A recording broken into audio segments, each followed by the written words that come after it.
Hey there, it's Natalie Topa, and I'm here outside of Wamba town in Samburu County in Kenya, which is home to mainly the Samburu tribe.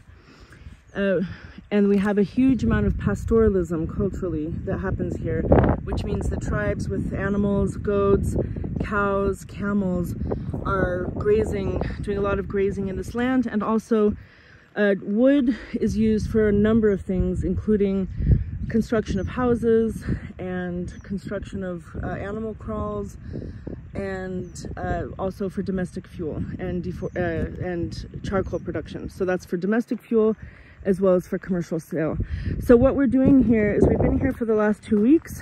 We've been engaging in a participatory process called CBPP, or Community-Based Participatory Planning, where we've been with this community for 2 weeks now, and the first portion of that was doing a whole series of meetings, focus groups discussions, plenary discussions about their vision, their realities, what this landscape looked like a long time ago, the story of this place. So we heard about how this entire mountain used to look like that mountain over there, which is a conservancy, and I want to talk about that as well. So basically, this was an area that had homesteads all around, people living here, and what they said is that the more, the homesteads started to degrade land around it, they started to see trees falling into gullies were forming, and there was a major event in 1984 where there was a massive drought. And that's sort of where a lot of the problems in the perception of the community started. But basically, as the trees have been deforested, the land is overgrazed, water picks up speed here, okay? And as it picks up speed, it's carrying with it stones and creating this scouring action that just drills and scours and erodes through the landscape. And so starting at the top of the mountain, you can see how these gullies have formed into these massive gullies throughout the entire area. Now, this is a different story on this mountain than on that mountain. That mountain there is part of a conservancy. It's intact. Look at the difference in vegetation. It has total forest cover, and at the base of that mountain, you do not have these massive gullies. I really want that to be very clear to people, because when we say that this activity is due to climate change, why is it that we have climate change on this mountain and there's no climate change on that mountain? Okay, there's no gully formation, there's no extreme water behavior, there's no disasters. Okay, so climate change is very real, and here the community will tell you that rain patterns are becoming erratic, they're having extreme water events. However, those extreme water events are experienced in a totally different way on a degraded land than they are in an intact system. Okay, there water can infiltrate, hydrate the soils, feed vegetation. And here we have runoff, we have gullies, we have total loss of topsoil, and now exposure of all these stones. People say that the rocks are growing. The rocks are not growing. They're being exposed because all the topsoil has washed away. Okay, so we're here.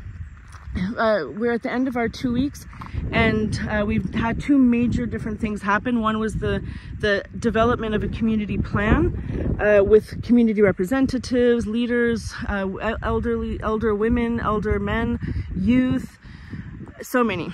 And the second part of this week was really coming out and doing practical work to restore this land,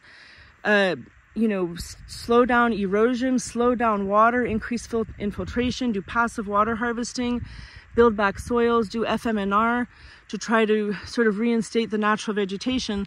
So just some of the events that have taken place here, part of it has been doing a number of measures, including check dams, gabions on some of these gullies. We've been doing hillside terracing. So that is basically, we dig a trench of 30 centimeters so that we key in that structure, line it with stones, smaller and medium stones in the center, and then on 60, so you have a trench, and on 60 centimeters on either side you have bigger stones, and so it's sort of keyed in with a core of smaller stones. What I would actually do is put smaller stones on this side, bigger stones on that side, because this silts up more quickly. You know, the sediment can enter into those smaller stones and lock in and stabilize that structure. So we've done hillside terracing here. We also have a whole series of what they're called micro basins, but they're just really half moons on contour. And we have also up above a whole series of infiltration pits. So just about 2 feet by 2 feet square holes in lines all across. So many different measures, small strategies across the entire landscape. Then we also worked with a machine. Here you can see more terracing, more hillside terracing.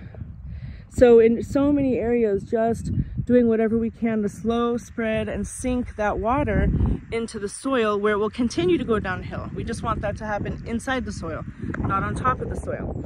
We also had an excavator that came in to help with some gully reshaping, and the community is going to continue to do various measures inside some of these big gullies in order to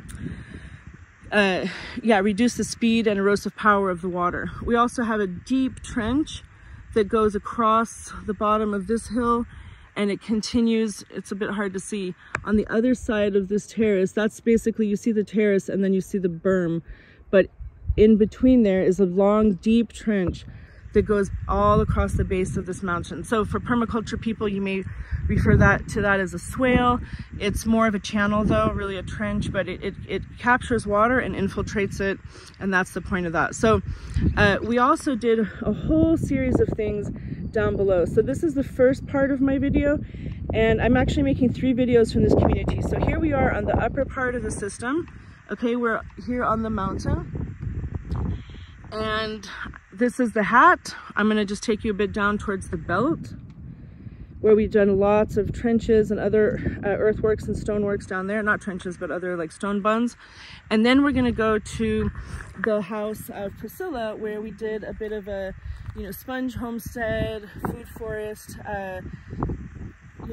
lovely garden and food production place that I'll talk about when we get down there. So this is part 1 of 3 videos here in Wamba on ecosystem restoration and applying permaculture, agroecology, and other such measures in highly degraded contexts, working directly with communities. Thanks.